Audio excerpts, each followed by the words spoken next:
नमस्कार आशा करुच्ची आपण मैंने भल थे और सुस्थ थे जगन्नाथ आशीर्वाद एमती आम समस्त सब था जो मैंने उच्च रक्तचाप जो परेशान होती हाई ब्लड प्रेशर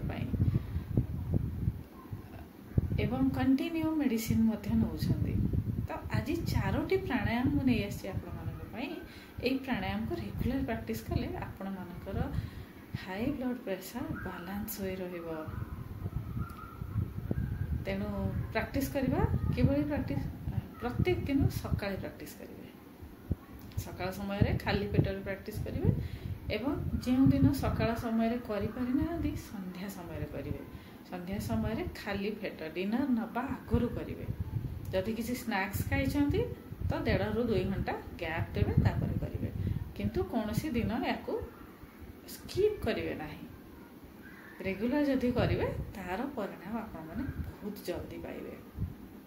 प्रथम प्राणायाम आम शिखा भस्त्रिका प्राणायाम यह शरीर में ऑक्सीजन मात्रा को बढ़ाई थाए रक्त संचालन भल कर फल आमर रक्तचाप बालांस हो रहे फैट लॉस कर हार्ट हेल्थ भल कर तो तापाई 2 हाथ को मुठा कर रखिए कान पाखरे मुठा कर रखिए एवं स्पाइन को सीधा रखिए मेरुदंड हाड़ सीधा रखिए गोटे लंबा गहरा श्वास भीतर को नेबे श्वास को बाहर छाड़िए धीरे धीरे तापरे गोटे नॉर्मल श्वास भीतर को नेबे ब्रेथ इन 2 हाथ ऊपर को उठेबे श्वास बाहर को करने समय 2 हाथ तल को ड्रॉप करेंगे in out in out in out in out in out in out एवं रिलैक्स यह आपण मैंने 15 ରୁ 20 मिनिट करेंगे। एबे फर्स्ट प्राणायाम भस्त्रिका प्राणायाम सेकेंड प्राणायाम कपालभाति पेट ऊपर कंट्रोल करवा यह द्वारा ओजन कम होता है देहरे थिबा मेद गुड़िक ह्रास हुए हजम शक्ति बढ़ी जाए ऑक्सीजन फ्लो भल हुए रक्त संचालन हुए तेणु ब्लड प्रेशर को मध्य से संतुलित कर रखे बालांस कर रखी थाए। तो आरंभ करवा प्रथमे आम 2 हाथ को सामना रे रखिबा 2 हाथ ऊपर आखि बंद करवा एवं श्वास भीतर को नबा समय पेट आमर श्वास भीतर को नबा श्वास बाहर को नबा समय पेट को भीतर को नबा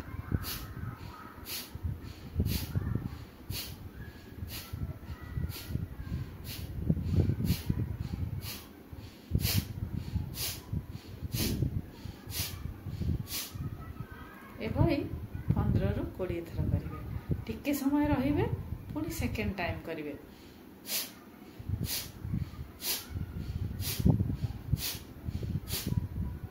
पुणी टिके समय रेस्ट नेबे आखि बंद करी ऑब्जर्व करेंगे श्वास को पुणी थर्ड टाइम करेंगे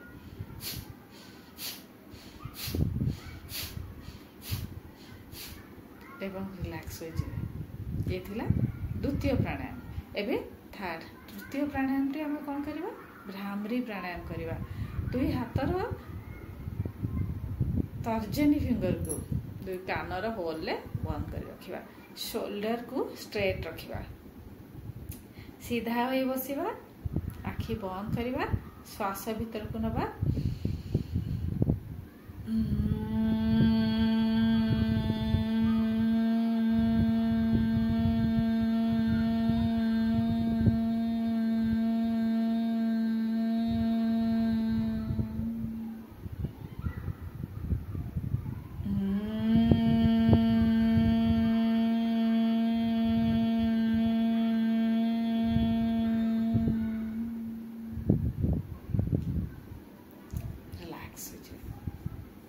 यह आम 3 थर करवा मन रखि श्वास भीतर को नवा समय बहुत लंबा और गभीर ने श्वास बाहर को छाड़ा समय धीरे धीरे शब्दर उच्चारण अधिका करी आम श्वास को बाहर करवा या फल कौन हुए ना शब्दर उच्चारण द्वारा आमर ब्रेन मस्तिष्क फोरहेड रे गोटे गुंजन या चाप सृष्टि हुए गोटे एनर्जी क्रिएट हुए मन को ठंडा रखे, मुंड को ठंडा रखे, ब्रेन को मध्य सही करें। तेणु यही प्राणायाम मध्य आमर रक्तचाप को बालांस संतुलित कर रखी था। एबे आमर फोर्थ प्राणायाम आसवा नाड़ी शोधन प्राणायाम, जहाँ मस्तिष्क को कूल एंड काम कर दिए। फल आमे आउ एंगर आमर कंट्रोल हो रहा सहित रक्तचाप मध्य कंट्रोल या संतुलित हो रही था।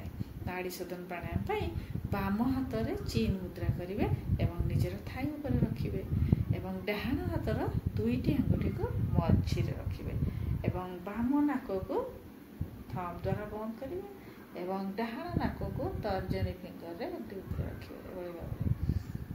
हल्का भाव में बंद करेंगे, स्पाइन को सीधा रखिए, दुई आंगुल मझे रखिए। एवं श्वास ने बाम नासिका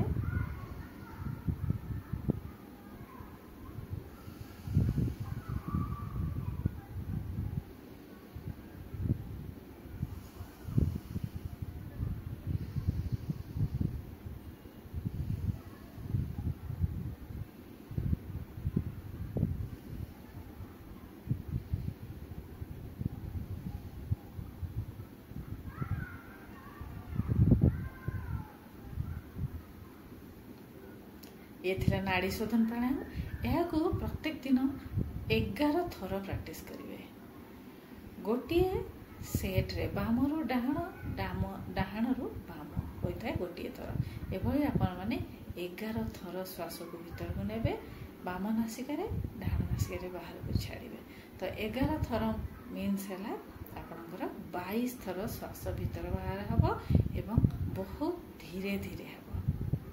यही 4टी प्राणायाम को प्रैक्टिस करंतु, रक्तचाप जनित समस्या निजात पातु बहुत जल्दी निरोगी और स्वस्थ जीवन यापन करेंगे प्राकृतिक उपाय। तेणु प्रत्येक दिन करेंगे। चैनल नुआ तो सब्सक्राइब करदे, अधिकार अधिका वीडियो को शेयर करेंगे। Stay healthy, stay happy. मु Sushma Pal, art of living teacher, yoga and meditation teacher, Sudarshan Kriya teacher. मो सहित जोड़िया हेले चैनल को सब्सक्राइब करेंगे, अधिकार अधिका शेयर करेंगे। Stay healthy, stay happy.